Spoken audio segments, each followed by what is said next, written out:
and we need each of you. Now, no one can force you to meet these challenges. If you want, it will be pretty easy for you to leave here today and not give another thought to towns like Galesburg and the challenges they face. There's no community service requirement in the real world. No one is forcing you to care.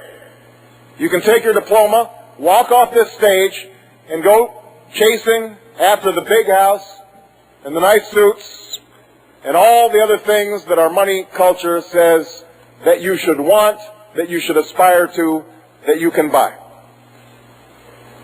But I hope you don't walk away from the challenge.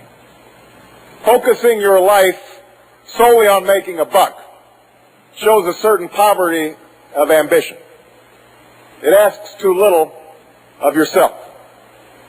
You need to take up the challenges that we face as a nation and make them your own. Not because you have a debt to those who helped you get here, although you do have that debt. Not because you have an obligation to those who are less fortunate than you, although I think you do have that obligation. It's primarily because you have an obligation to yourself. Because individual salvation has always depended on collective salvation. Because it's only when you hit your wagon to something larger than yourself that you realize your true potential. And I know that all of you are wondering how you'll do this. The challenges seem so big, and it seems so difficult for one person to make a difference. But we know it can be done because where you're sitting, in this very place, in this town, it happened before. Nearly 2 centuries ago, before civil rights, before voting rights, before Abraham Lincoln, before the Civil War, before all of that, America was stained by the sin of slavery. In the sweltering heat of southern plantations, men and women who looked like me could not escape the life of pain and servitude in which they were sold. And yet, year after year, as this moral cancer ate away at the American ideals of liberty and equality, the nation was silent. But its people didn't stay silent for long.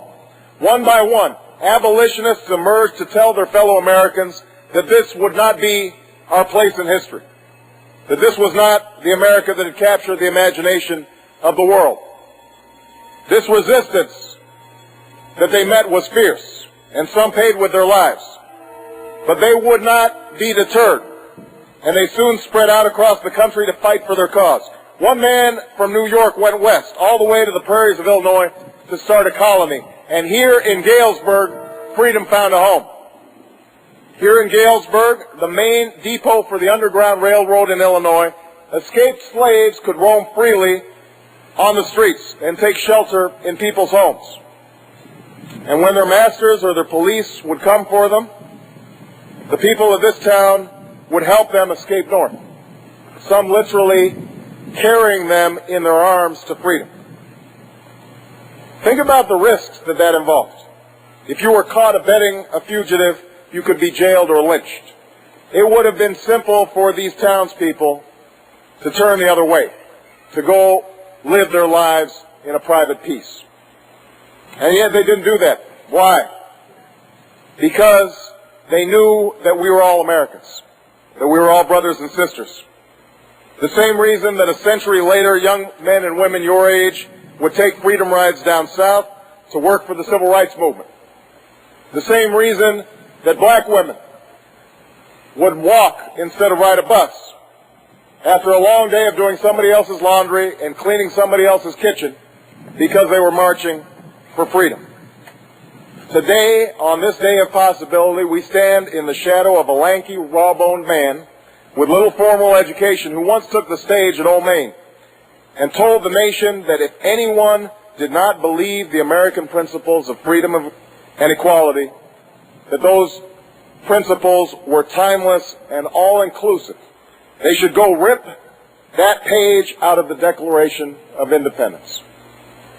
My hope for all of you is that as you leave here today, you decide to keep these principles alive in your own life and in the life of this country.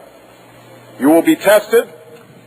You won't always succeed, but know that you have it within your power to try.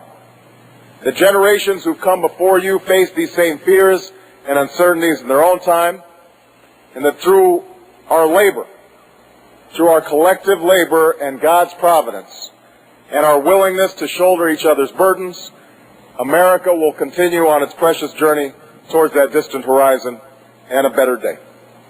Thank you so much, class of 2005. Congratulations on your graduation. Thank you. Thank you.